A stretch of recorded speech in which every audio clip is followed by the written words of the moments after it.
நாங்கள் கற்றுக்கொண்டு வருகிறோம். அதாவது பிசாசு ஒருவனை ரட்சிக்க படிக்க அவன் மனக்கண்களை கூடாக்கி வைத்திருக்கிறான். Nous avons récemment appris comment est-ce que le diable empêche quelqu'un, aveugle cette personne afin qu'il ne soit pas sauvé. தேவன் தன்னுடைய கிருபையினாலே மனக்கண்களை திறந்து நம்மை ரட்சிப்புக்குள் நடத்தி இருக்கிறார். Et comment le Seigneur Jésus-Christ par sa grâce nous permet donc d'obtenir ce salut et puisse nous guider dans ce chemin. போன முறை நான் உங்களுக்கு சொன்னேன், அதாவது ஒரு குருடைய அந்த இயேசுநாத ஒரு குருடனை சுகமாக்கின கதையை சொன்னேன். La semaine dernière, je vous ai expliqué comment l'Éternel a guéri cet aveugle. அவர் முதலாவது தர தொடும் பொழுது comment il a touché la première fois. அவன் மனுஷங்களை மரங்களைப் போல காண்கிறான். Il voyait les hommes semblables à des arbres. இரண்டாவது தரம் தொடும் பொழுது மனுஷனை மனுஷனாய் காண்கிறான். Et la deuxième fois quand l'Éternel l'a touché, alors il voit les hommes de façon sûre, correcte. அதை உதாரணத்துக்கு எடுத்தேன்.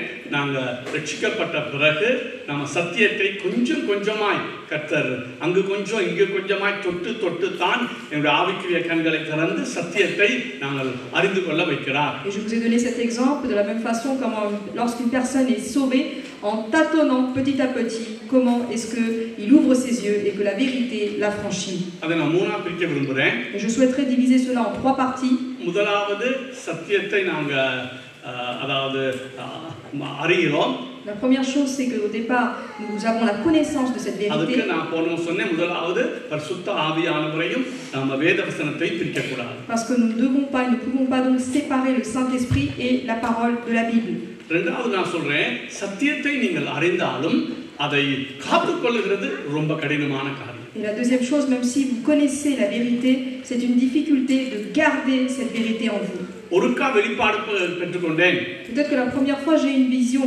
இனி நான் ஒன்றும் செய்ய தேவையில்ல. Et je me dis que maintenant je n'ai plus besoin d'agir. அப்படி ஆவிக்குரிய வாழ்வில் செய்ய முடியாது. On ne peut pas agir ainsi dans la vie spirituelle. நீங்க கற்றுக்கொண்டதை நீங்க காத்துக்கொள்ள நீங்க போராடணும். Ce que vous avez appris, vous devez le garder et pour cela vous serez mis à l'épreuve.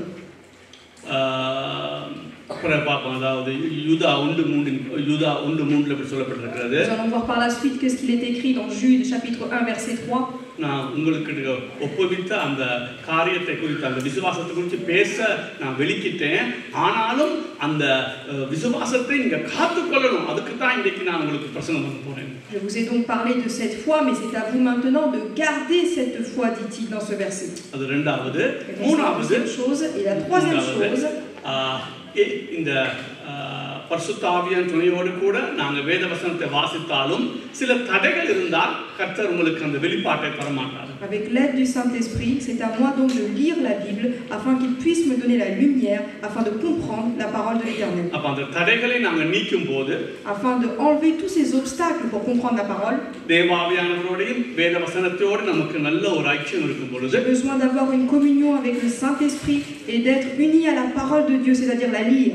இயற்கைக்கு அப்பாற்பட்ட முறையிலே தேவன் வெளிப்பாடு நான் சொல்றது உள்ளத்திலே நாங்கள் பெற்றுக்கொள்றது அல்லது அனுபவிக்கிறது. La vision, nous devons l'obtenir. Maintenant, c'est à nous de l'expérimenter dans notre quotidien. Okay. அப்ப நான் போன முறை சொன்னதின்படி பரிசுத்த ஆவியானவரையும் வேதவசனத்தை நம்ம பிரிக்க கூடாது. Je l'ai dit la dernière fois et je répète, nous ne devons pas diviser le Saint-Esprit et les Saintes Écritures. இன்னொரு சொன்னால் தேவ ஆவியானோட எவ்வளவு ஐக்கியம் இருக்குதோ அந்த அளவுக்கு பைபிள்ல நமக்கு ஒரு ஃபேமிலியர் இருக்கு. அதான் நமக்கு ஒரு ஒரு ஒரு ஒரு ஒரு ஒரு ஐக்கியம் நமக்கு இருக்கு. À quel point est-ce que nous avons une relation proche avec le Saint-Esprit? De la même manière, nous devons avoir une proximité dans la lecture de la Bible. போன முறை சொன்னதை நான் கொஞ்சம் விளங்கப்படுத்தும் ஒரு 5 நிமிஷம் எடுத்து ஒரு காரியத்தை நான் உங்களுக்கு விளங்கப்படுத்துறேன். Je souhaiterais détailler quelque chose que j'ai énoncé la semaine dernière. அப்ப நீங்க புரிஞ்சுக்கொள்ளணும். நான் போன முறை என்ன சொன்னேன்? பரிசுத்த ஆவியானவரை வேதவசனத்தை குறித்து சொன்னேன். La dernière fois, je vous ai parlé donc de la parole de Dieu et du Saint-Esprit. இப்ப நீங்க அது உண்மைதான் போன முறை நான் தெளிவா விளங்கப்படுத்தினேன். போன முறை la dernière fois, je vous ai expliqué cela de façon détaillée, de façon claire. இன்னும் ஒரு விஷயம், இது ரெண்டும் சேர்ந்தால் அது ஒரு பெரிய வல்லமைங்கிறது நான் காண்பிக்கிறேன். Et aujourd'hui, je veux vous montrer quelle serait la force si nous unissons le Saint-Esprit et la lecture de la Bible. ஒரு ஆள் ஒரு பொடியை சொன்னார், நீங்க பாஸ்டர் உதாரணம் எடுக்கும்போது பைபிளே எடுக்கிறீங்க, அது ரொம்ப எனக்கு பிடிச்சிருக்கு. Il y a quelqu'un qui a dit au pasteur une fois, lorsque vous énoncez des exemples, vous Vous prenez également les exemples à travers la Bible. நான் போன சொன்னேன் இந்த பைபிள் எல்லாவற்றுக்கும் போதுமா. Je vous ai dit la dernière fois, cette Bible, les écritures qui sont dans cette Bible, nous suffit amplement. உதாரணங்கள் எடுக்க கூட வெளியில போக தேவையில்ல, பைபிளே நம்ம இருக்கலாம். Et même pour prendre des exemples, je n'ai pas besoin de les prendre à l'extérieur, il suffit de regarder à travers ce que dit la Bible. என்றும் இல்லாத வகையில வேதத்தை வாசிக்க எனக்கு விருப்பம் இருக்கு. Moi j'ai besoin et je souhaiterais lire la Bible par-dessus tout, dit le pasteur. ஒரு சில வேளை வெளியில எடுக்கலாம் தான், ஆனால் எனக்கு அதை விட இந்த பைபிளை படித்து அதுக்குள்ளேயே அந்த அந்த விளக்கத்துக்கு விளக்கம், அதுக்கு ஒரு உதாரணம் எடுக்க அல்லது ஒரு எக்ஸாம்பிள் அது எடுக்கிறதுக்கு தான் எனக்கு விருப்பம். Je pourrais prendre des exemples au dehors du quotidien, de ce qu'on entend, mais je souhaite et j'aime particulièrement prendre les exemples car il y en a beaucoup dans la Bible.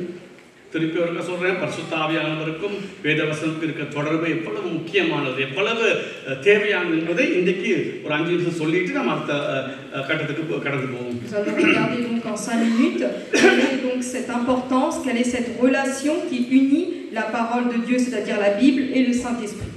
சரி, ரெண்டு வசனத்தை வாசிப்போம். மூன்றாம் நான் வகுப்புறேன். லூக்கா புத்தகத்தை திருப்பி கொள்ளுங்க. Nous allons prendre le livre de Luc, 9வது அதிகாரம், chapitre 9, 44, 45. verset 44, verset 45. Pour vous, écoutez bien ceci.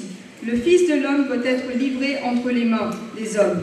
Mais les disciples ne comprenaient pas cette parole. Elle était voilée pour eux, afin qu'ils n'en eussent pas le sens. Et ils craignaient de l'interroger à ce sujet. நீங்கள் இந்த வார்த்தைகளை கவனமாய் கேளுங்கள். மனுஷகுமாரன் மனுஷர் கைகளில் ஒப்புக்கொடுக்கப்பட போகிறார் என்றார். அவர்கள் அந்த வார்த்தையின் கருத்தை அறிந்து கொள்ளவில்லை. அது அவர்களுக்கு தோன்றாமல் மறைபொருளாய் இருந்தது. அந்த வார்த்தை குறித்து அவரிடத்தில் விசாரிக்கவும் பயந்தார்கள். ஆண்டவர் திரும்ப அவங்களை வலியுறுத்தினார். மனுஷகுமாரன் பல பாடுகள் பட்டு பிரஜாதி மக்கள் மத்தியிலே ஒப்பு கொடுக்கவும், அவர் மரித்து 3ஆம் நாள் உயிர்த்தெழ வேண்டும் என்று சொல்லிக்கொண்டே இருக்கிறார்கள். Le Seigneur Jésus-Christ leur a dit, il leur a même répété plusieurs fois que le Fils de l'homme va être livré entre les mains des hommes et qu'il allait souffrir dans ce monde. Mais pour eux, pour les disciples, c'était encore une chose qui était voilée. C'est-à-dire, si on peut dire le synonyme de cette phrase, ça veut dire qu'ils ne comprenaient pas ce que disait Jésus. Ok.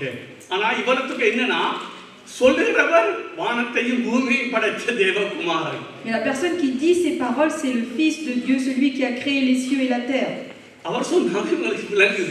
Et malgré cette parole qu'ils prononcent, ils ne comprennent pas ce qu'ils entendent de sa part. Pourquoi?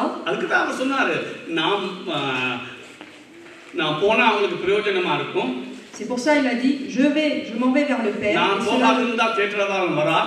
Et cela leur sera utile, car si je ne viens pas, alors le Consolateur ne viendra pas.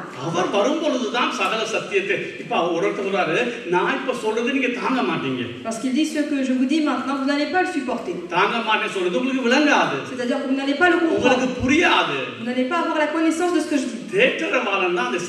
Mais c'est le rôle du Consolateur de vous faire comprendre ces paroles. Pendant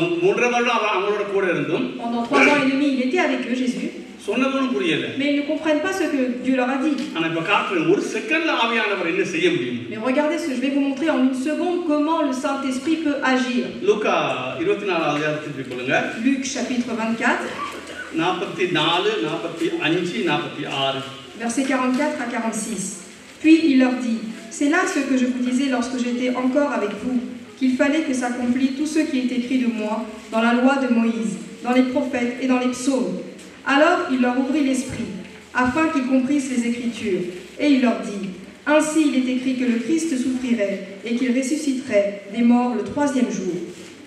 அவர்களை நோக்கி, மோசே நியாயப்பிரமாணத்திலும் தீர்க்கதரிசனங்களின் ஆகமங்களிலும் சங்கீதங்களிலும் என்னை குறித்து எழுதியிருக்கிறவைகள் எல்லாம் நிறைவேற வேண்டியதென்று நான் உங்களோடு இருந்த போது உங்களுக்கு சொல்லிக் கொண்டு வந்த விசேஷங்கள் இவைகளே என்றார். அப்பொழுது வேத வாக்கியங்களை அறிந்து கொள்ளும்படி அவர்களுடைய மனதை அவர் திறந்து அவர்களை நோக்கி, எழுதியிருக்கிறபடி கிறிஸ்து பாடுபடவும் 3ஆம் நாளில் மரித்தோரிலிருந்து எழுந்திருக்கவும் வேண்டியதாயிருந்தது. Il faut que les yeux s'ouvrent. Nous allons prendre le livre d'Actes. Maintenant, on voit que le Saint-Esprit arrive. மறைபொருளா இருந்தது. இயேசுநாதர் தெளிவா தன்னுடைய வாயால சொன்னார், நான் பாடுபட போறேன், புறஜாதி கையில் யூதர் புறஜாக்கள் ஒப்பு கொடுக்க போறாங்க, வாரனால் அடிக்கப்பட்டு நான் சிலுவையில மறித்து 3ஆம் நாள் உயிர்த்தெழுவேன்னு அவர் வாயில சொல்லிக்கொண்டே இருக்கிறார். இவங்களுக்கு அது மறைபொருளாவே இருக்குது. Jésus-Christ leur a dit directement, je vais souffrir, je vais être crucifié sur la croix, on va me battre de verge, on va me donner aux Juifs et je vais souffrir ainsi. Il leur a dit, mais cette chose leur était cachée.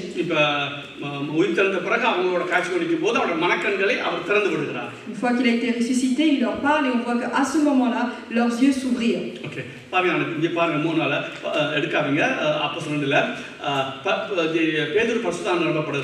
On voit que Pierre fut guidé par l'Esprit Saint.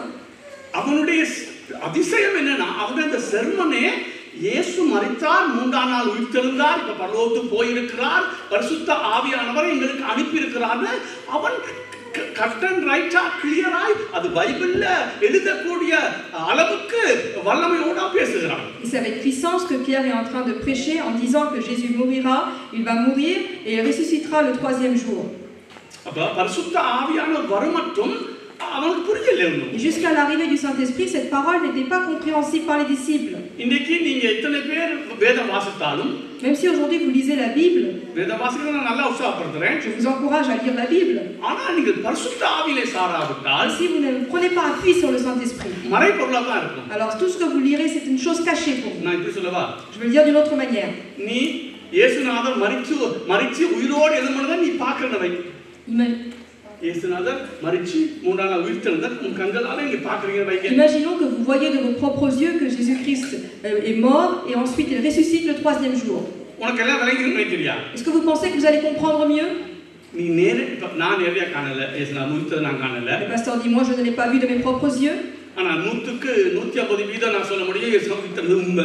Mais de 100 à 150% je peux attester qu'il est certain que Jésus-Christ est ressuscité d'entre les morts. அது பரிசுத்த ஆவியானவர் வேலை. Parce que cela c'est le travail du Saint-Esprit. இன்னொரு அளவு எடுத்துக்கொள்வோம். Je vais prendre l'exemple d'un autre இயேசு homme. மரித்ததை பார்க்கறான். Il voit que Jésus-Christ est mort. அடக்கம் பண்ணப்பட்டதை பார்க்கறான். Il voit également qu'il a été mis dans le sépulcre. 3ஆம் நாள் உயிர்த்தெழுந்ததை பார்க்கறான். Et il voit également de ses yeux que Jésus-Christ a été ressuscité le 3e jour. பரிசுத்த ஆவியானவர் கிரியை செய்யாவிட்டால் அவன் அதை ரட்சிப்புக்கு ஏற்ற விதமாய் நம்பவே முடியாது. Mais si le Saint-Esprit n'agit pas en cet homme qui a tout vu de ses propres yeux, il ne pourra pas l'utiliser dans son salut, c'est-à-dire en avoir la foi de ce qui s'est passé et ce qu'il a vu.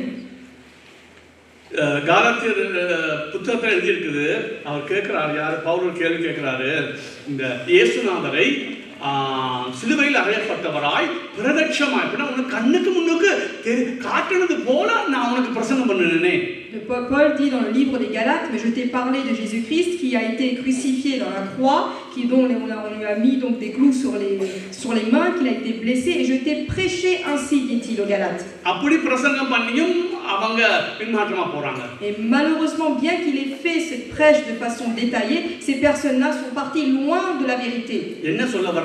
பரிசுத்த ஆவியானவர் ஒருவனுக்கு விளங்கப்படுத்தாட்டி நீ நேரடியாய் கண்டாலும், நீ உயிர்த்தெழுதலையே நேரடியாய் அதில் நின்று கண்டாலும் உன்னால் விசுவாசிக்க முடியாது. Ce que je veux dire par là, c'est que même si quelqu'un voit de ses propres yeux ce qui s'est passé au temps de Jésus, comment il est mort et comment il est ressuscité, si le Saint-Esprit n'agit pas en lui, il n'aura pas la foi sur ce qui s'est passé, en ce que Jésus soit le vrai Dieu.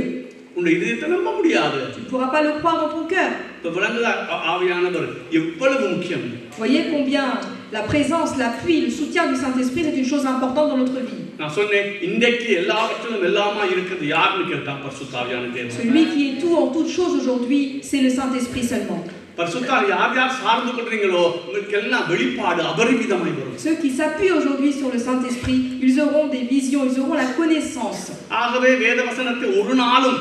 உன்னுடைய மூளை அறிவால படிக்க முற்படாத பரிசுத்த, அதாவது நீ லேட்டாகாம பரவாயில்ல, ஆவியானவரே நீர் எனக்குள்ள இருக்கிறீர், நீர் எனக்கு விளங்கப்படுத்துவீர்னு ஒரு திடமான நம்பிக்கை நீ உனக்குள்ள உருவாக்கி கொண்டுதான் வேதவசனத்துக்குள்ள நீ போகும். N'essayons donc pas de lire la Bible par notre propre intelligence, mais au contraire, remettons-nous au Saint-Esprit en demandant, Saint-Esprit, donne-moi la lumière, aide-moi à comprendre ta parole, et ainsi avec cette décision et cette prière, lisez la Bible. நான் உங்களுக்கு 1000 தான் சொல்லிட்டு நான் படிப்பிச்சு கொடுப்பேன், அது உண்மை. ஆனால் என்னுடைய நோக்கம் நான் படிப்பிச்சு கொடுக்குறது சரி, சத்தியத்தை உங்களுக்கு வழங்கப்படுத்துறது சரி, எல்லாவற்றுக்கும் மேலாக நீங்க பரிசுத்த ஆவியின் ஊடாக வேதத்தை கற்றுக்கொள்கிறது தான் நான் ரொம்ப விரும்புகிறேன். Je vous expliquerai les choses, je vous expliquerai ce que j'ai lu, ce que j'ai compris à travers la Bible et les écrits. Mais ce qui est le plus important, c'est que vous lisez la Bible en demandant l'appui du Saint-Esprit afin de comprendre la parole. இயேசுநாதரே கூட இருந்தாலும் உங்களுக்கு பிரயோஜனம் இல்லை. Même si Jésus-Christ habite en vous, cela ne vous sera pas utile. அவரே சொன்னா, நான் போகணும், நீங்க தாங்க மாட்டீங்க நான் சொல்றத, ஆவியானவர் உங்களுக்கு வந்தாதான் அதை கிரகிக்க முடியும் உங்களால. Parce que Jésus-Christ lui-même a dit, je m'en vais et je vous laisse le Saint-Esprit. Si seulement vous vous appuyez sur lui, il habite en vous, alors vous comprendrez les choses. எவ்வளவு முக்கியத்துவம்.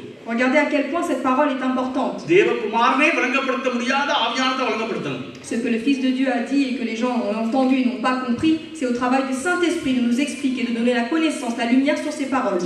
மாமிசத்திலே இயேசு தெய்வமா இருந்து இந்த உலகத்திலே போதித்தாலும் அது ஆவியானவர் உறுதிப்படுத்த மட்டும் அது எங்களுக்கு பிரயோஜனத்தை கொண்டு வராது. Jésus-Christ, c'est-à-dire le Fils de l'homme, était chair, il a parlé ainsi, mais les gens n'ont pas compris. Il y a eu besoin que le Saint-Esprit vienne et qu'il puisse nous faire comprendre les paroles qui ont été dites. இதை நான் இப்ப இல்ல 1000 தடவை சொல்லுவேன். Je peux répéter encore 1000 fois cette chose que என்ன வேதம் சொல்றது, ஆவியில ஆரம்பம் பண்ணி நீங்க மாம்சத்துல முடிய போறது என்ன? Parce que la Bible demande, vous avez commencé dans l'esprit, mais pourquoi est-ce que vous finissez dans la chair? அது நார்மலா அப்படிதான் நடக்கும். Parce que c'est ainsi que nous agissons en tant qu'hommes. அதுக்கு தான் நான் சொன்னேன், இப்ப ரெண்டாவது பாயிண்ட்க்கு வரேன். Maintenant, j'arrive au deuxième point. நான் சொன்னேன், இப்ப சத்தியத்தை கற்றுக்கொள்றோம். Je vous ai dit que nous apprenons la vérité. இப்ப நீங்க உங்களுக்கு அநேகருக்கு தெரியும், பரிசுத்தம் சாராமல் வேத வாசிக்காட்டி நம்முடைய ஆவிக்குரிய வாழ்வு எந்த விதத்திலும் வளர்றதுக்கு சந்தர்ப்பம் இல்லைன்னு தெரியும் எங்களுக்கு. Aujourd'hui, vous savez tous que si vous lisez la Bible mais que vous ne vous appuyez pas sur le Saint-Esprit, vous ne pourrez pas croître dans la vie spirituelle. அநேகத்தர அந்த முடிவு எடுத்துக்கிறோம். Mais plusieurs fois, nous avons pris la décision de grandir tout seul. ஆனா 10 நாள்ல பார்த்தா அந்த முடிவு திரும்பவும் பிரச்சனையா போகுது. Et au bout de 10 jours, après avoir agi notre propre intelligence, nous voyons que nous revenons au point de départ parce que nous n'avons pas avancé. அது ஏனால்?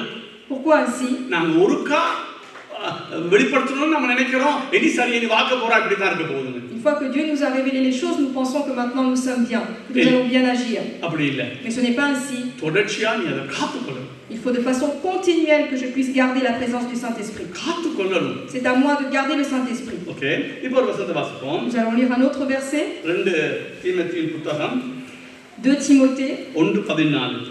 1:14. Garde le bon dépôt par le Saint-Esprit qui habite en nous. உன்னிடத்தில் ஒப்புவிக்கப்பட்ட அந்த நற்பொருளை நமக்குள்ளே வாசம் பண்ணுகிற பரிசுத்த ஆவியினாலே காத்துக்கொள். ஆஹா, நாங்க முதலாவது ஒரு வெளிப்பாடு பெறுகிறோம்.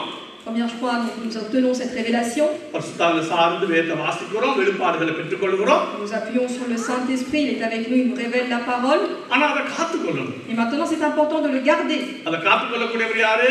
Qui sont ceux qui peuvent le garder? பரிசுத்தாவியானவர். C'est le Saint-Esprit qui nous aide à faire cela.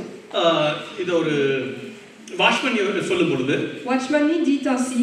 இப்ப நான் ஒரு பிரசங்கம் பண்றேன். Il dit par exemple, je fais une prêche. கொஞ்சம் எஃபெக்டிவா நல்ல ஜனங்களுக்குள்ளே ஒரு பெரிய மாற்றத்தை கொண்டு வருது. Et on voit que cette prêche donc apporte une attention particulière, que les gens écoutent cette prêche. இப்ப நான் ஒரு 6 மாசத்துக்கு பிறகு வேற எங்கேயோ போய் நான் அதே பிரசங்கத்தை பிரசங்கம் பண்ண போறேன். Et 6 mois plus tard, j'annonce cette même prédication dans une autre église. அப்ப அவர் சொல்றாரு, நீ பிரசங்கம் பண்ற அன்றைக்கு நீ ஜெபம் பண்ணி ஆவியிலே உன்னை பலப்படுத்தி கொண்டு அந்த சத்தியத்தை நீ பேசும்போது ஒரு கிரியை நடந்தது உண்மைதான். Il dit donc ainsi, ces jours où tu as fait cette prédication, si tu t'es appuyé sur le Saint-Esprit, que tu as gardé la foi, tu as gardé la parole, il est peut-être certain que l'Éternel agit quelque chose, fait quelque chose dans l'esprit des personnes qui écoutent. இப்ப நீ என்ன நினைக்கிற? Mais qu'en penses-tu? நான் பிரசங்கம் பண்ணும்போது இந்த பிரசங்கத்திலே ஜனங்களுக்கு ஒரு மாற்றம் உண்டானது, நல்ல ஒரு பிரசங்கம் செஞ்சிருக்கிறேன். Quand tu penses que tu as fait une bonne prédication aujourd'hui, que c'est une bonne parole et que les gens vont se plaire pour ceux qu'ils ont écouté. இப்ப இன்றைக்கு நான் அந்த பிரசங்கத்தை 6 மாசம் பிறகு இன்னொரு பிரசங்கம் பண்ண போறேன். Au bout de 6 mois, tu prends ce même message, tu vas l'annoncer dans une autre église. அங்க ஒரு கிரியை நடக்கல. Et là, tu vois que cette parole n'agit pas en eux. ஏன்னு சொன்னால், Et pourquoi?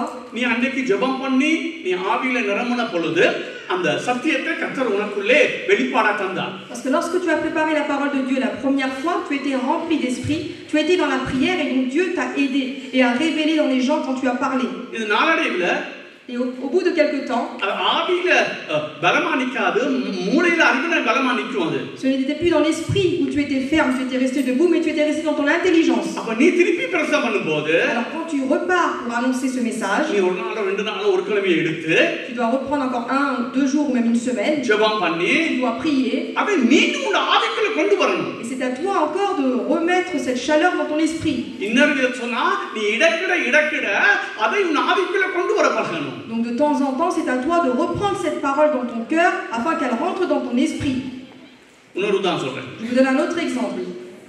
உலகத்திலே பெரிய ஒரு எழுப்புதல் கொடுத்த ஒரு சர்மன் ஜொனாதன் எட்வர்ட் ஒரு பிரசங்கம் பண்ணாரு. Un serment qui a apporté un réveil important dans le monde, c'est un monsieur qui s'appelle Jonathan. சினங்கொண்ட தேவனுடைய கையில இருக்கிற பாவிகள் அந்த பிரசங்கத்துல பேர். Et donc la prêche avait comme titre en fait les pécheurs qui étaient dans les mains de Dieu. இவர் ஒருத்தர் பிரசங்கம் பண்ணாரு.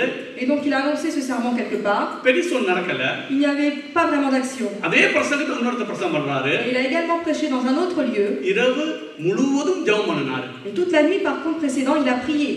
அந்த சத்தியம் தனக்குள்ள ஜீவனா வரட்டும். Et il a prié et ainsi cette vérité s'est transformée en vie en lui. அத காலையில போய் பிரசங்கம் பண்ணாரு. Et donc le matin il s'est levé, il a donc annoncé cette prêche. உலகத்திலேயே மிகப்பெரிய சர்மன் சொல்றாங்க. அது மாத்திரமல்ல, அந்த பிரசங்கம் சொன்ன அண்டைக்கு ஒரு மிகப்பெரிய எழுப்புதல், முதலாவது ரெக்கார்டிங் சொல்வாங்க, மிகப்பெரிய ஒரு எழுப்புதலை அந்த சர்மன் கொண்டு வந்தது. Et on voit que le jour où il a annoncé donc cette parole, cette prêche, on voit que cela a apporté un réveil important dans le monde. நான் என்ன சொல்ல வரேன்? Ce que je veux vous dire par là, நீ ஒருக்கா வெளிப்பாடு பெற்றுக்கொள்ற. peut-être qu'une fois tu obtiens la révélation, அந்த வெளிப்பாடு அண்டைக்கு உன் இதயத்துல இருக்கும். et aujourd'hui donc tu obtiens cette révélation qui reste dans ton cœur. காலம் போக மங்கி அது மூளையில தான் நிக்கும். Mais par contre au fil du temps cette révélation devient plus petite et elle reste dans ton intelligence. அப்ப அது பெற்ற வெளிப்பாடு நீ தொடர்ச்சியாய் உன் இதயத்திலே காத்துக்கொள்ள வேண்டுமா இருந்தால், et donc si tu as besoin et tu dois garder cette révélation plus longuement dans ton cœur, தொடர்ந்து அதை குறித்து படிச்சு தொடர்ந்து அதை குறித்து பரிசுத்த ஆவியோடு கூட உன் இதயத்திலே நீ பதிச்சு வச்சுக்கொண்டே இருக்கணும். il va falloir que tu lises continuellement ce que tu as préparé, que tu demandes le soutien du Saint-Esprit et que tu pries davantage afin que cette prêche reste dans ton esprit, dans ton cœur. அன்றைக்கு ஒரு புத்தகம் வாசிச்சேன். La dernière fois j'ai lu un livre du pasteur. அதுல ஒரு அருமையான செய்தி கொடுத்தாங்க. அர்த்தவாரு, நீ படிக்கிறதை விட par rapport à ce que tu lis, ஞாபகப்படுத்துறது, c'est le fait que tu mémorises, திரும்ப அதே யோசிக்கிறது, que tu mémorises et que tu reprends, tu repenses à cette parole que tu as lue. சொல்றாரு, படிக்கிறது 5% இருந்தா, parce que ce que tu lis correspond à 5%. நினைவு கூறுகிறது 100% இருக்கணும். et ce à quoi tu réfléchis, tu ressasses dans ton esprit, il faut que ça soit à 100%. ஏன்னா படிக்கிறது மிகப்பெரிய அளவுல அது மறங்கி போயிடும். parce que ce que tu lis va s'effacer.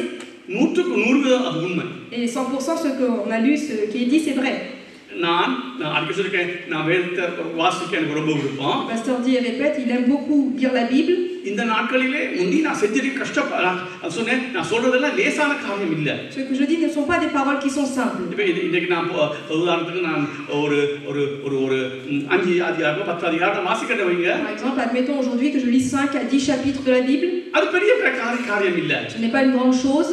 ஆனா படிச்சு முடிச்சிட்டு une fois que j'ai lu, நான் திரும்ப அத ஞாபகப்படுத்தணும். il faut que je me rappelle des paroles que j'ai lues. அப்படி ஞாபகப்படுத்தினா அது இதயத்தை நிக்கும். et si je me rappelle, j'essaie de me souvenir des paroles que j'ai lues, alors ces paroles resteront dans mon cœur. அப்ப நான் திரும்ப சொல்றேன், வெளிப்பாடை பெற்றுக்கொள்றது அல்ல, அது ஒரு பெரிய பிரச்சனை தான் இல்லன்னு இல்ல. வெளிப்பாடை பெற்றுக்கொள்றதை விட அந்த வெளிப்பாடை தக்க வைக்கிறது, எங்கள் உள்ளத்திலே தொடர்ச்சியாய் அந்த வெளிப்பாடு உயிருள்ள வெளிப்பாடாய் இருக்கிறதுக்கு நீங்க தொடர்ச்சியா ஜெபிக்கணும், தொடர்ச்சியா அந்த சத்தியத்தை படிக்கணும். obtenir une révélation, ce n'est pas une chose simple, c'est une chose importante, mais cela ne suffit pas. Je ne dois pas m'arrêter à là. Maintenant, il va falloir que je garde cette révélation en gardant cela dans la prière, en réfléchissant à ce que j'ai lu et en grandissant dans l'esprit. நீங்க எத்தனை பேர் விரும்பி வேதத்தை வாசிக்கணும் எனக்கு தெரியாது. combien de personnes est-ce que vous lisez la Bible avec volonté? நான் தீர்க்கதரிசனமா சொல்ல முடியும், உங்கள படிக்கிறத தியானம் பண்றது, அந்த 5 அதிகாரம் படிக்கிறேன், இதுன்னு சொல்லி தியானம் பண்றேன், நான் சொல்றேன் 100% கூட இருக்க மாட்டீங்கன்னு நான் தீர்க்கதரிசனமா சொல்ல முடியும். Le pasteur dit peut-être que nous lisons la Bible, nous sommes la plupart aujourd'hui, mais nous la méditons pas suffisamment afin de reprendre et ressasser ce que nous avons lu. Nous ne serons pas un grand pourcentage. நான் சொல்றது போல ஒருக்கா நாங்கள் பிரசங்கம் பண்ணிட்டு ஒரு 6 கிழமைக்கு பிறகு நாங்கள் எந்த ஒரு ஆயத்தம் இல்லாமல் பிரசங்கம்னா எந்த ஒரு பலன் கிடைக்காதோ அதே போல தான் வேதத்தை வாசித்து அதுக்கு பிறகு நீங்கள் தியானம் பண்ணாட்டி அதனால் உங்களுக்கு ஒரு பலன் கிடைக்கும். Si nous préparons une bonne prêche et que nous faisons cette prédication dans une église et qu'au bout de quelques semaines nous refaisons la même prêche mais nous ne sommes pas en préparation, nous ne sommes pas au pas de Dieu dans la prière, dans l'esprit, alors il n'y aura aucune conséquence, aucun fruit du travail que nous avons mené. De la même façon, il faut lire la Bible, mais il est également très important de méditer ce que nous avons lu. Je vous ai dit et je répète, donc j'ai lu concernant la Trinité. Et encore aujourd'hui, malgré plusieurs années où je fais des recherches sur ce sujet, encore aujourd'hui je lis. Je regarde tous les attributs concernant Dieu.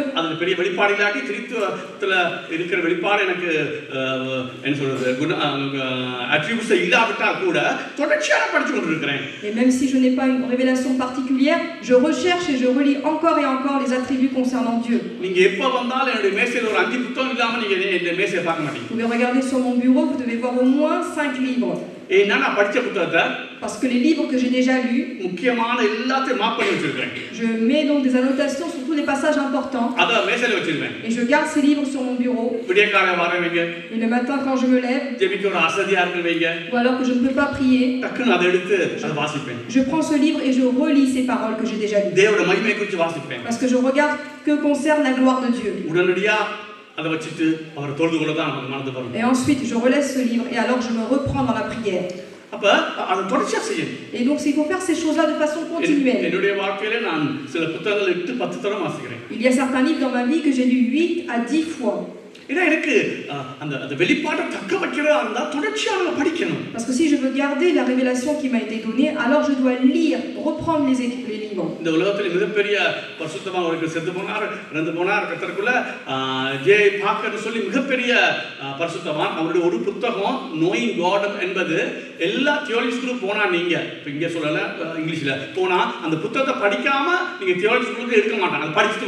Il y a un livre donc d'un saint qui a été écrit, et donc c'est écrit, donc c'est l'onction donc par Dieu, et donc toute personne aujourd'hui qui va même dans les universités bibliques lise ce livre, comment est-ce que cette personne a vécu et l'expérience qu'il a écrit à travers ce livre.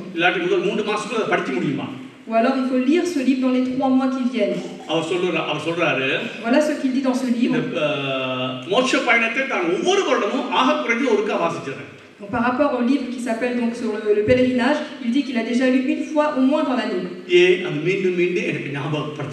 Pourquoi? Afin que chaque fois je puisse me remémorer les paroles qui sont écrites dans ce livre. Il est difficile d'obtenir une révélation. Mais avoir une révélation et la garder est encore plus difficile.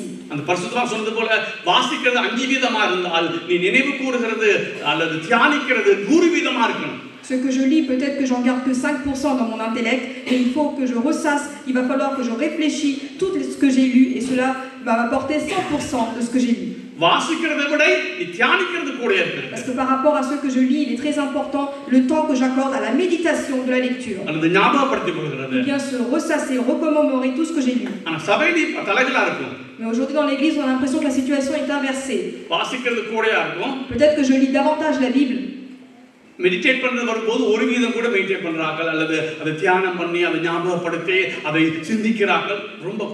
le fait de méditer cette parole, de reprendre cette parole, de regarder les explications, il y a vraiment une minorité dans l'église. Il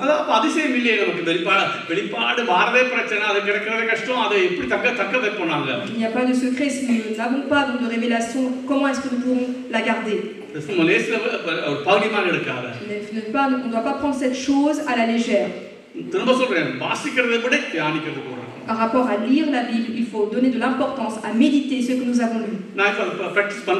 Aujourd'hui, je m'entraîne à faire cela, dit le pasteur. Je lis davantage.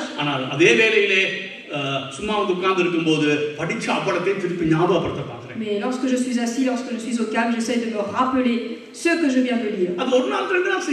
Je ne peux pas le faire en 1 ou 2 jours. Tous les jours de ma vie, il va falloir que je m'exerce à faire cet exercice. Peut-être que des fois, je me rappelle de certaines choses, mais j'en oublierai d'autres. Et alors peut-être que je me rappellerai d'une autre partie, mais que j'ai oublié celle que j'avais d'abord en mémoire. படித்ததை ஞாபகப்படுத்திக் கொண்டே தான் இருக்கணும். Et donc nous avons besoin de s'exercer ainsi, c'est-à-dire lire et se rappeler ce que nous avons lu chaque jour. வேதத்திலிருந்து அதுக்கு ஒரு உதாரணம் இருக்கும். Je vais vous justifier cela à travers la Bible. 3:1 பிலிப்பியர் 3:1 Philippiens chapitre 3 verset 1. Au reste, mes frères, réjouissez-vous dans le Seigneur. Je ne me lasse point de vous écrire les mêmes choses, et pour vous cela est salutaire.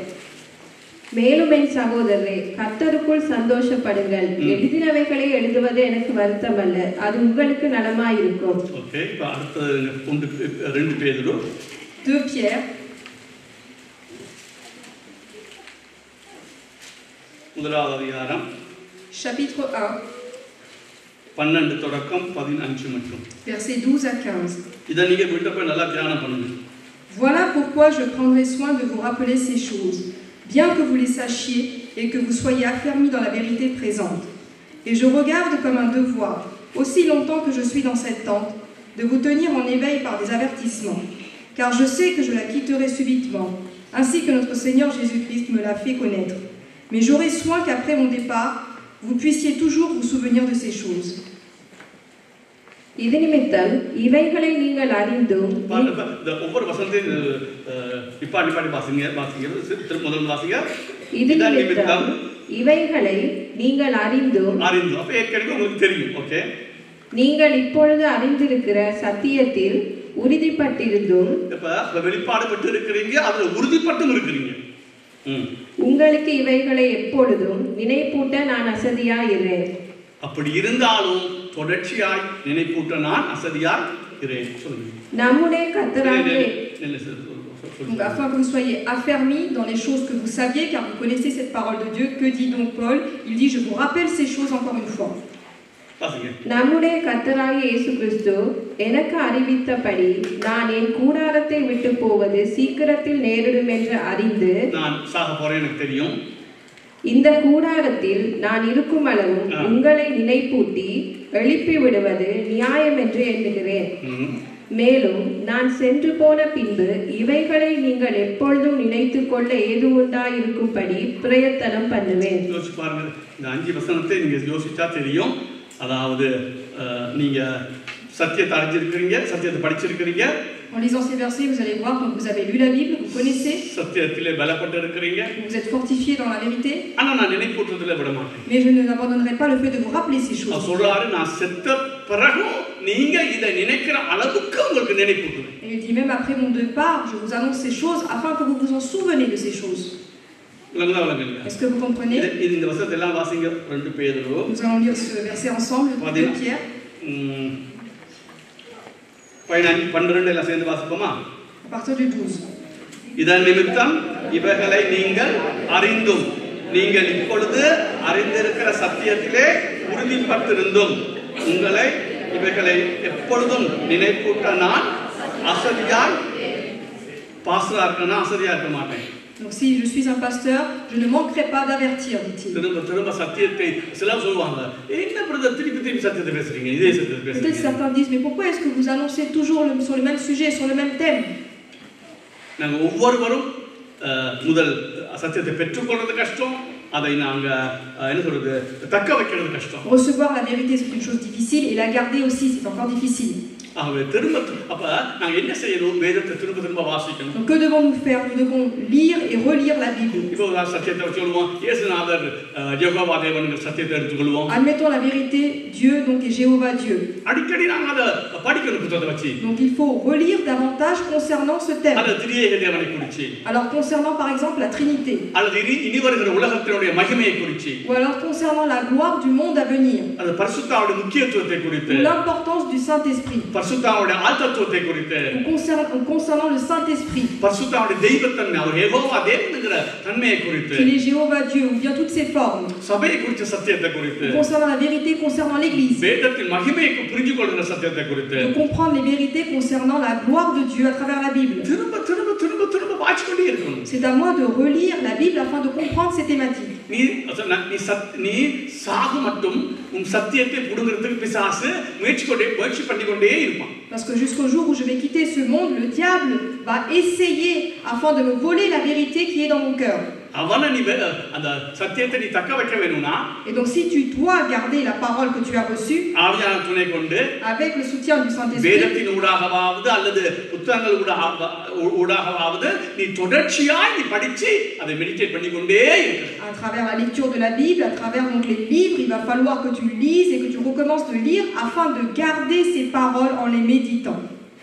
முதலாவது வெளிப்பாடு பெறணும். Premièrement, il faut obtenir la révélation. அதை தொடர்ச்சியாய் உள்ளத்திலே காத்துக்கணும். Et ensuite, il faut la garder de façon continuelle dans ton cœur. அதான் நான் சொன்னேன், இரவுல நித்திரையில எழுப்பி இயேசுனா கடவுள் இல்லைன்னு சொன்னாலும் இல்லை இயேசுனா யெகோவா தேவன் சொல்லுவேன். ஏன்னா நான் அதை திருப்பி மெடிடேட் பண்றேன். Même si dans mon sommeil, quelqu'un me réveille et me dit que Jésus n'est pas Jéhovah Dieu, alors même là, je pourrais répondre en disant si Jésus est bien Jéhovah Dieu, parce que je médite et je remédite cette parole, cette vérité.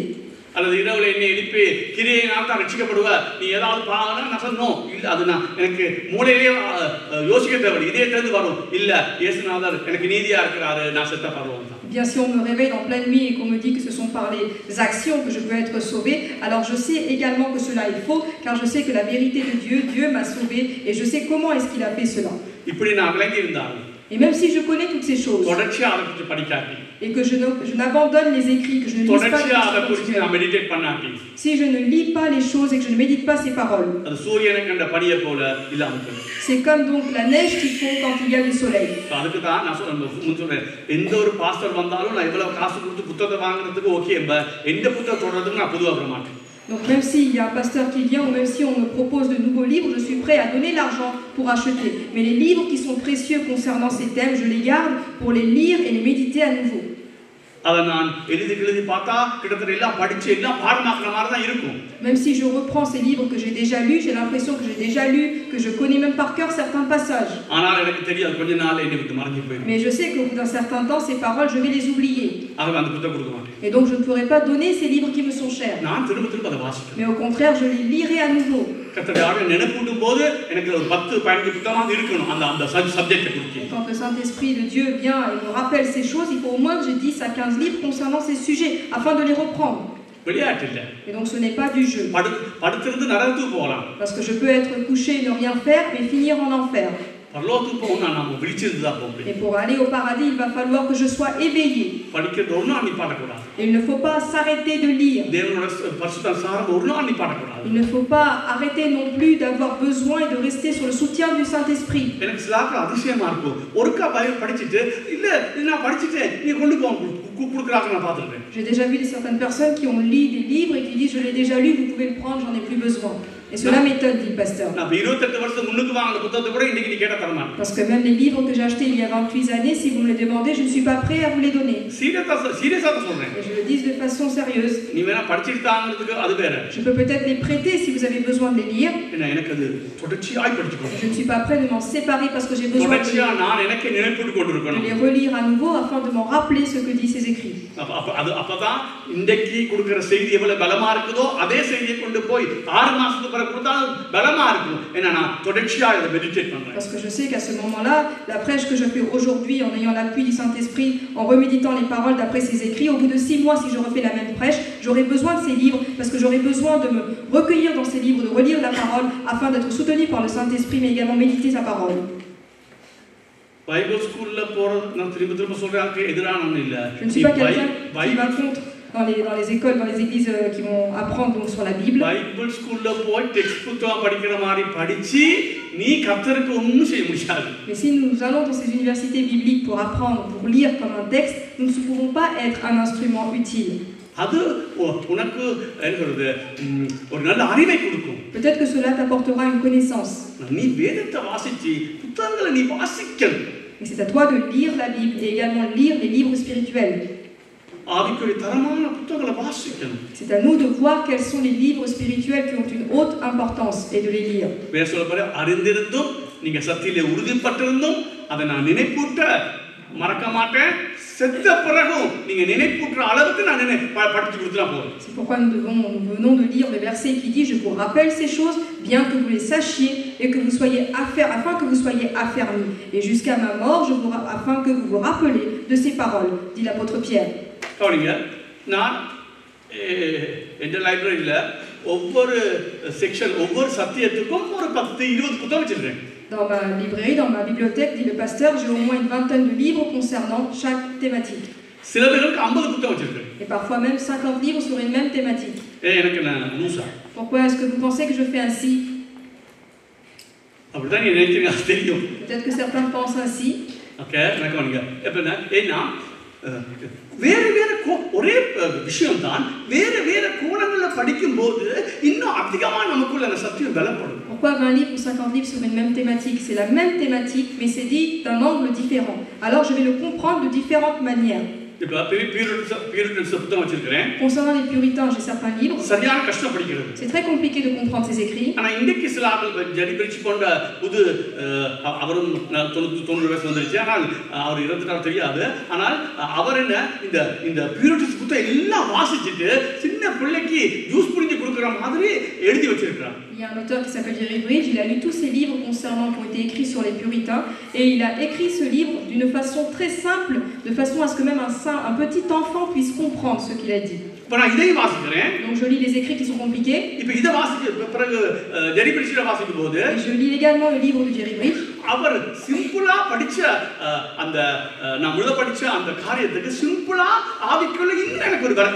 Cet auteur donne une explication simple qui me fortifie dans mon esprit.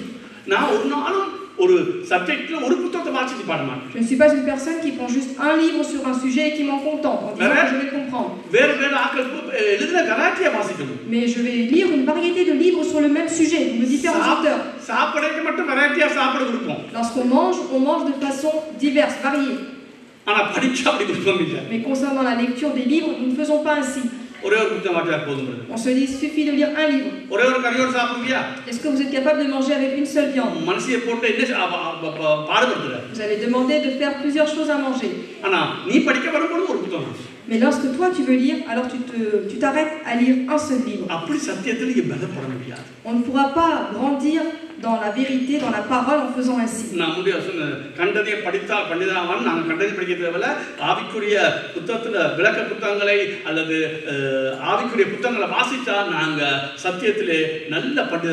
Ce n'est pas lire toutes choses que nous avons entre les mains, mais c'est choisir les bons livres spirituels afin de grandir dans notre vie chrétienne, dans notre vie spirituelle.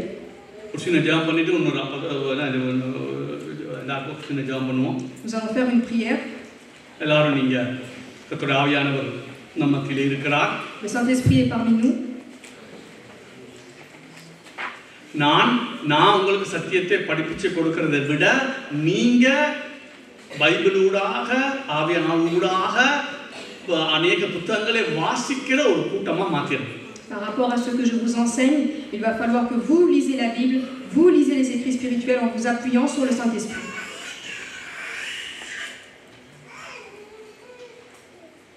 Est-ce que vous avez compris ce que je viens de vous annoncer, de vous enseigner?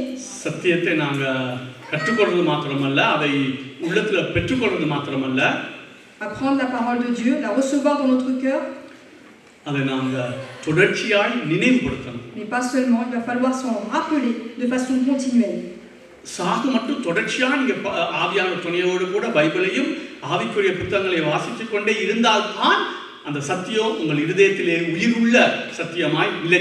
Jusqu'à la fin de nos jours, nous avons besoin de lire, de se rappeler de ces paroles, de méditer avec le Saint-Esprit afin que cette parole soit vie en nous. Quelle que soit la vérité que nous étudions, nous avons besoin de lire, de la méditer de façon continuelle. Parce que lorsque je m'approche, que je creuse sur une vérité, j'oublie les autres choses que j'ai lues. Alors dans ce cas-là, il faut retourner sur ces autres sujets.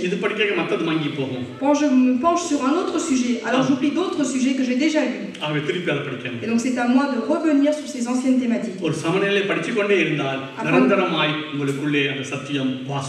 Afin d'avoir une lecture continue dans ma vie chrétienne, afin de garder un équilibre, garder la vérité dans mon cœur.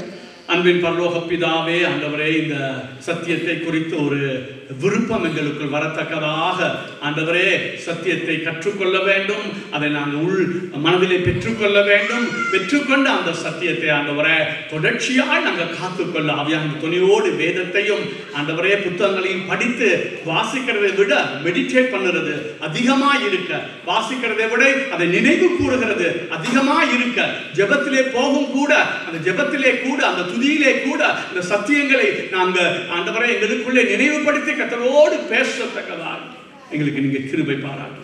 இயேசு கிறிஸ்துவின் நாமத்திலே பிதாவே ஆமென். 40 தான் தொடங்குனேன், 35 தான் விடுவேன், 35 தான் விடுவேன். சரி, இப்போ ஒரு காரியத்தை படிப்போம். Nous allons donc approcher. ரெண்டு பிரச்சனை பார்க்குவோம். சரி, இப்போ நான் சொன்னேன் உங்களுக்கு உங்களுக்கு ஏற்கனவே நான் சொன்னேன் நம்ம கண் திறக்கப்பட்டிருக்கிறது. Je dis que nos yeux sont ouverts. சத்தியத்தை குருடனை போல காண்கிறோம், அந்த மரங்களை போல காண்கிறோம். Que nous regardons les choses comme l'aveugle qui voyait des arbres. அந்த மனுஷனை போல காண வேணும்னு சொன்னா நம்ம ஆவியான துணியோடு கூட வேதத்தை அதிகமாக வாசிக்கணும். Et si nous devons voir les choses comme les hommes, c'est-à-dire de façon bien claire, nous devons lire davantage et méditer la parole. இப்போ ரெண்டாவது நான் சொன்னேன் நீங்க வாசிக்கிறதை விட தியானம் பண்றது கூட இருக்கு. Je vous explique également que par rapport à la lecture de la Bible, nous avons également besoin de passer du temps sur la méditation. நீங்க இலகுவா அதை விட்டுறக்கூடாது. ஏன்னா பேதுரு போன்ற பவுல் போன்றவர்களே சொல்லுறாங்க, திருப்பி நாங்கள் நினைப்பூட்டு அசதியா இருக்க மாட்டோம். Parce que les apôtres comme Pierre et Paul disent eux-mêmes, même si vous les connaissez, même si vous êtes affermis dedans, nous vous rappellerons ces choses.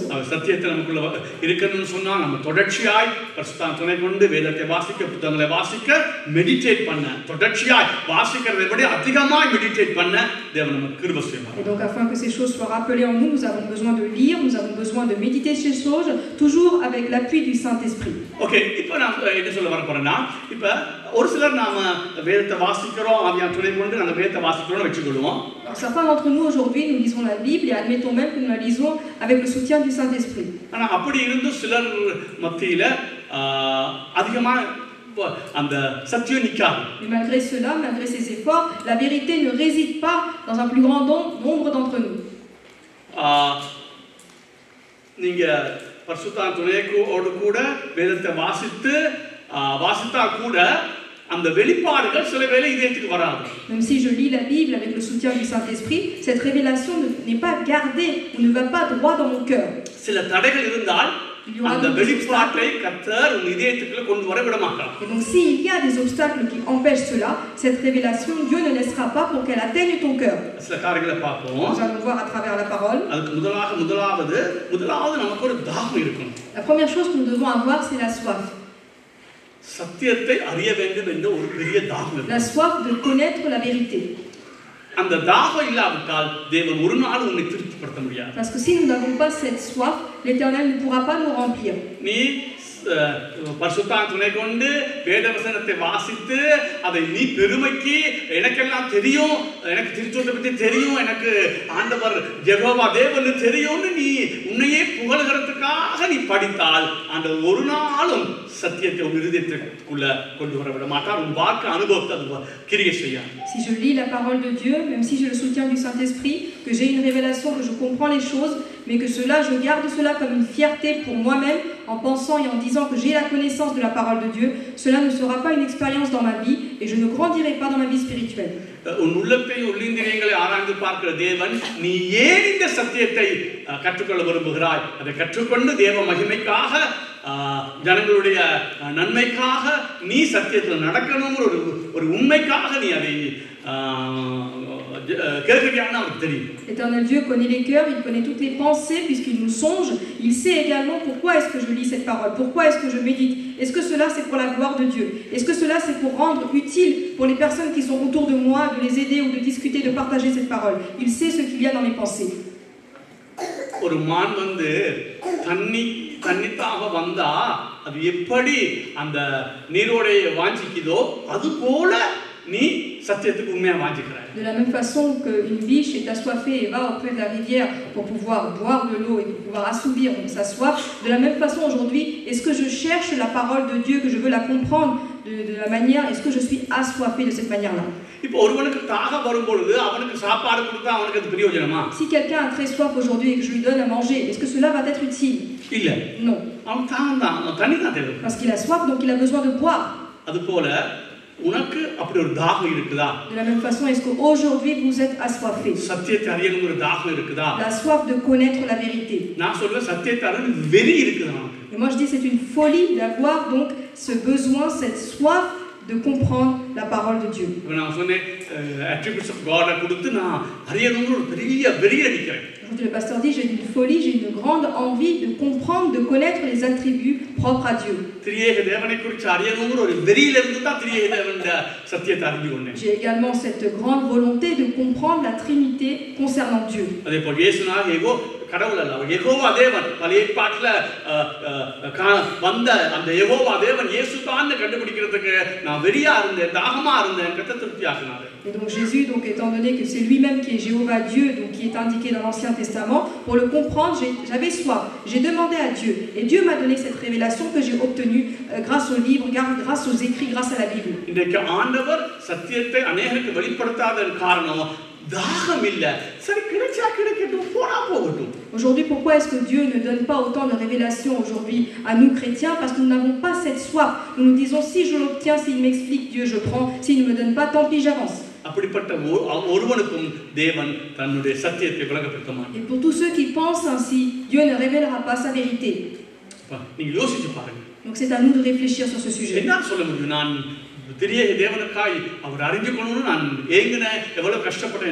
Le pasteur dit, moi je peux vous dire que concernant la Trinité de Dieu, j'ai demandé à Dieu, j'ai attendu afin qu'il puisse me donner la connaissance de sa parole.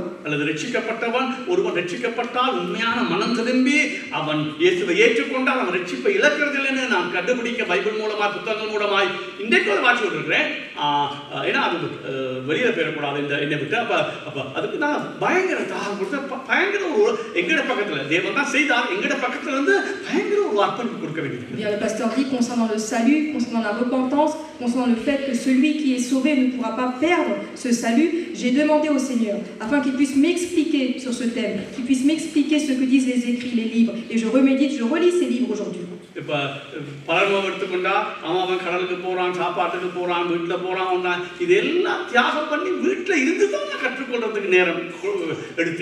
Palerme, il y a beaucoup de personnes qui profitent de la plage, qui profitent du soleil, du beau temps et des sorties. Mais moi, j'ai donné également beaucoup de temps. Je me suis consacré à Dieu afin de lire, afin qu'il puisse me donner la révélation de ce que disent les écrits.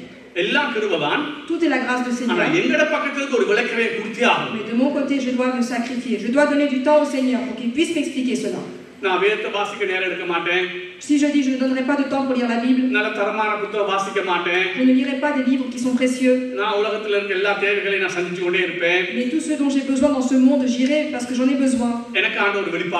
Mais par contre, Dieu doit me donner la révélation. Il ne n'agira pas.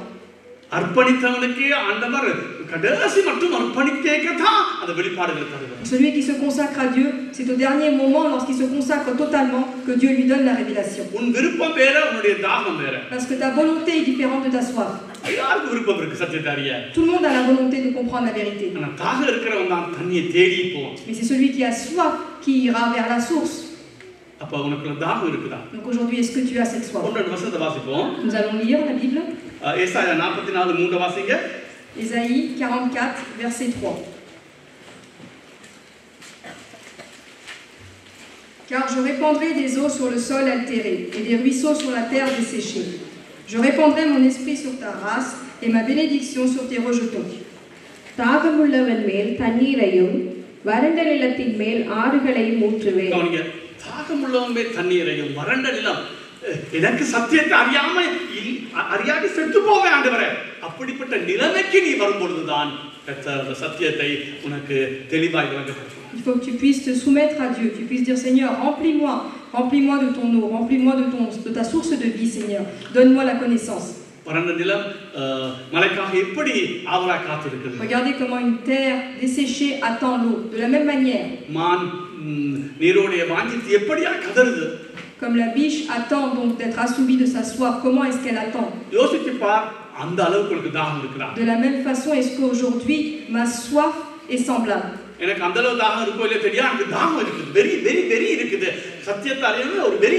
pasteur dit, je ne sais pas si je suis désaltéré de cette manière-là, mais aujourd'hui j'ai la folie de comprendre, d'atteindre certaines paroles qui sont cachées dans la Bible. உனக்கு அவ வெறி இருக்கா? Est-ce qu'aujourd'hui j'ai cette soif? திரியேக தேவனால் நான் உணர்ந்து ஆராதிக்கணும் ஒரு வெறி இருக்குதா? Est-ce que je recherche, que je dois comprendre quel est ce Dieu de Trinité et l'adorer avec cette révélation, avec cette connaissance? பரிசுத்த ஆவியானவர் அவர் யெகோவா தேவன், அவர் ஆழ்தத்துவம் உள்ளவர், அவர் எனக்குள்ள வாசம் பண்றான்னு உணர்ந்து நான் வாழணும் ஒரு வெறி இருக்குதா? Qui est le Saint-Esprit? Quels sont ses attributs? Comment est-ce qu'il agit aujourd'hui? Est-ce que j'ai envie de rechercher donc ce sujet afin de comprendre et de le vivre ainsi dans ma vie spirituelle? இனி வருகிற அந்த உலகத்துடைய மகிமையை ஒப்பிடும்போது இந்த உலகத்துல பாடுகள் பிரச்சனை இல்லை அப்படின்னு ஒரு அறிஞ்சி நான் வாழணும். இந்த பிரச்சனை வரும் பொழுது எனக்கு இனி அது பெருசா தாக்க கூடாது, நான் இனி வருகிற மகிமை நான் உணர்ந்திருக்கிறேன்னு அந்த தாகம் நமக்கு இருக்குதா? Est-ce qu'aujourd'hui j'ai la soif de comprendre quelle est cette gloire dans le monde à venir? Est-ce que je recherche ainsi dans ce sujet et je me dis tout ce qui se passe aujourd'hui dans le monde actuel ne m'atteindra pas parce que ce qui m'attend est beaucoup plus précieux. Est-ce que j'ai la soif de grandir dans cette connaissance? உனக்கு விருப்பம் இருக்கா கேட்கிறேன். Je ne demande pas si vous avez la volonté, தாகம் இருக்குதா? mais est-ce que vous avez la soif? விருப்பம் இருக்கதா நான் நிறைவேற்ற மாட்டேன். Parce que c'est pas la volonté que Dieu va réaliser.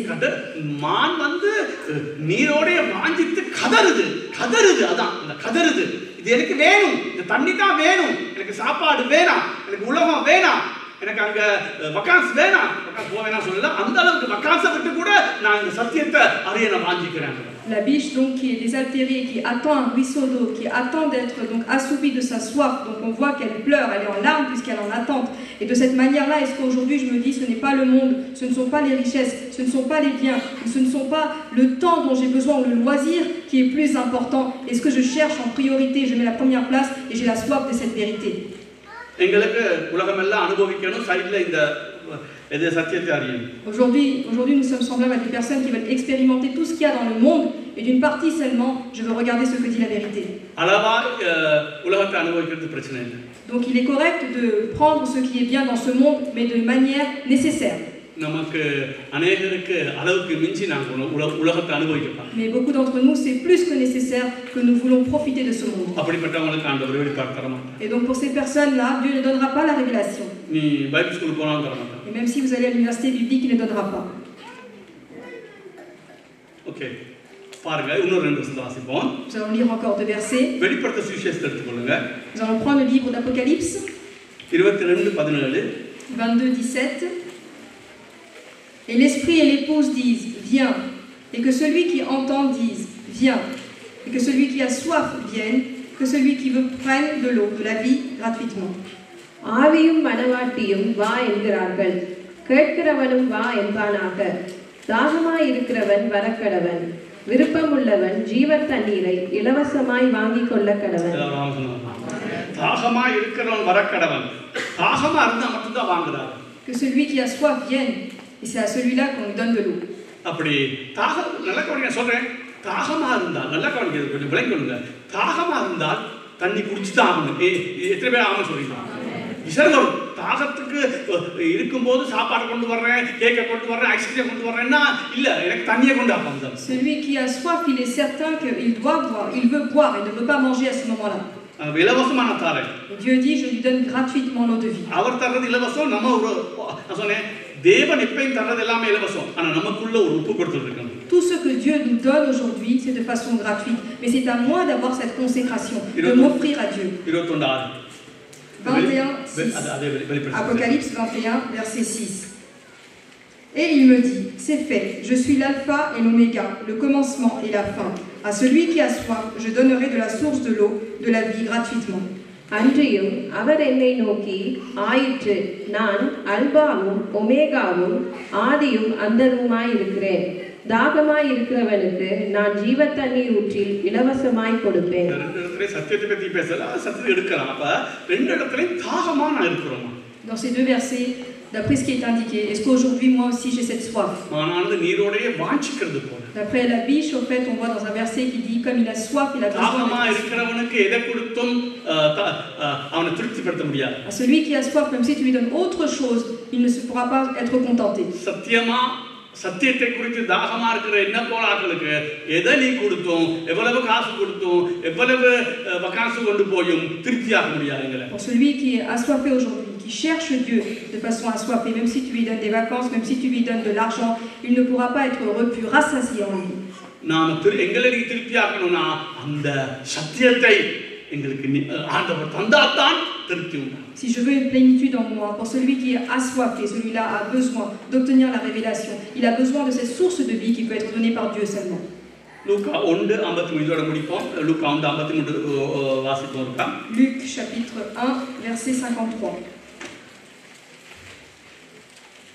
Il a rassasié de biens les affamés et il a renvoyé les riches avides. பசியுள்ளவர்களை நன்மைகளினால் நிரப்பி ஐஸ்வர்யம் உள்ளவர்களை வெறுமையாய் அனுப்பிவிட்டார். உனக்கு பசி இருக்குதா? Est-ce qu'aujourd'hui vous êtes affamé? உனக்கு தாகம் இருக்குதா? Est-ce que vous êtes assoiffé சத்தியத்தை அறியணும். de comprendre, de connaître la vérité? உங்கள் அநேகருக்கு இது வேடிக்கையா தான் இருக்கு. Peut-être pour certains c'est comme un spectacle. நமக்கு எப்பயும் இந்த உலக சம்பந்தப்பட்டது பட்டுத்தான் ஏதாவது ஒரு நன்மை இருக்குன்னு நம்ம நினைக்கிறோம். Parce que des fois nous disons qu'il faut être attaché au monde et obtenir un bien et que c'est le plus important. அதான் ஒரு ஆள் களிமண்ணில் விளையாண்டு கொண்டு இருந்தான் சின்ன பிள்ளை. Il y a un enfant qui était en train de jouer dans le sable. அவன் சொன்னா கராபியன் ஐலண்ட்ஸ் கூட்டிட்டு போறேன். Et donc il disait que il allait aux îles des Caraïbes. இது வேணாம். Et il a dit non. என்ன களிமண்ணிலே வளர்ந்ததான் களிமண்ணில். Parce que c'est un enfant qui jouait auprès de la terre. எவ்வளவு வடிவான பீச்சஸ் இருக்குது கராபியன் islands. Mais on sait que dans les îles Caraïbes il y a beaucoup de choses, des beautés spectaculaires à voir. அது மாதிரி தான் சபையில இருக்கணும். De la même façon sont les gens dans l'église. ஆவிக்குரிய வாழ்க்கையில எவ்வளவு நன்மைகளை வைத்திருக்கிறார். Il y a tellement de bonnes choses dans la vie spirituelle, de belles choses. இப்பயும் ஆவிக்குரிய தேவனை தேடுறது ஒரே நோக்கம். பிள்ளைக்கு கல்யாணம், எனக்கு 2 கார், எனக்கு ஒரு வீடு, எனக்கு எச்சலம் வீடு நல்லபடி இதுக்கு தான் இன்றைக்கும் நாங்க ஆசைப்படுறோம். Et pourquoi aujourd'hui certains viennent à l'église ou de quoi est-ce qu'ils se contentent ou quelles sont leurs prières, quels sont leurs desseins? C'est le mariage de leur enfant ou bien obtenir 2 maisons ou avoir une belle vie, etc., etc. ஆவிக்குரிய வாழ்விலே நீ தாகமா இருந்து சத்தியத்தை கற்றுக்கோது மீதி எல்லாம் தருவேன்னு சொல்லியிருக்கார் தான். Mais l'Éternel a dit, si en vérité aujourd'hui tu es assoiffé de la vie chrétienne, tu regardes Dieu réellement, tu cherches en premier son royaume, l'Éternel a dit, tout ce dont tu as besoin, je te le donnerai par-dessus. இந்த வரைக்கும் ஆண்டவர் நான் ரட்சிக்கப்பட்டு வந்து என்னை கடன் எடுக்கையோ 4 பேர்கிட்ட கடன் கேட்கையோ என்னை விடல. Depuis le jour où j'ai été sauvé, dit le pasteur, l'Éternel ne m'a jamais abandonné. Je n'ai pas demandé d'argent à qui que ce soit. Je n'ai aucune dette envers les autres. நான் எந்த விதத்திலும் காசுக்காக அலைஞ்சு தெரியல. Je n'ai jamais eu de manquement concernant l'argent. Dieu a pourvu à mes besoins. இன்றைக்கு தாகம் அந்த சத்தியம் தான். Et encore aujourd'hui ma soif c'est la vérité. அந்த இப்ப இருக்கிற தாகம் அந்த அட்ரிபியூட்ஸ் உடைய வெளிப்பாடு உள்ள வரணும். La vérité que j'ai actuellement c'est comprendre quels sont les attributs du Seigneur et afin d'obtenir une révélation là-dessus. அந்த சின்ன பிள்ளை மாதிரி இருக்காது. Et je ne dois pas être comme cette petite enfant. களிமண்ணிலேயே வந்து விளையாடி பழகி அந்த கராபியன் ஐலண்ட்ஸ்க்கு காசு கொடுத்து கூட்டிட்டு போறனால வேணாம்னு சொல்லுது. Cet enfant qui était habitué à jouer avec le sable, il ne voyait que ça. Et même si on lui dit, mais tu vas venir avec nous aux îles des Caraïbes, il lui dit non, parce que je me contente de ce sable. Ok, நான் முடிக்க போறேன். Nous allons terminer.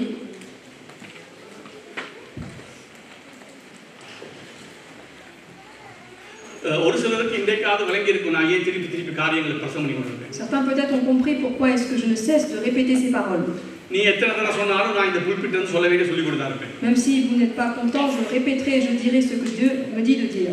ஆவியான சாட்சி இருக்கு மட்டும் உண்ட சாட்சி எனக்கு தேவையில்லை. Parce que j'ai besoin que le Saint-Esprit témoigne à travers ces paroles. Je n'ai pas besoin de forcément ce que vous direz. இங்க வந்து இந்த 4 வருஷம் இவ்வளவு சொல்லி என்னத்தை கற்றுக் கொண்டிருக்கிறேன். Au bout de ces dernières 4 années, qu'est-ce que vous avez retenu concernant la vérité? இவ்வளவு படிச்சு கொடுத்து திருச்சோ தேவனை குறித்து 10 நிமிஷம் மேடையிலே பேசினா யாரா பேசுவியா?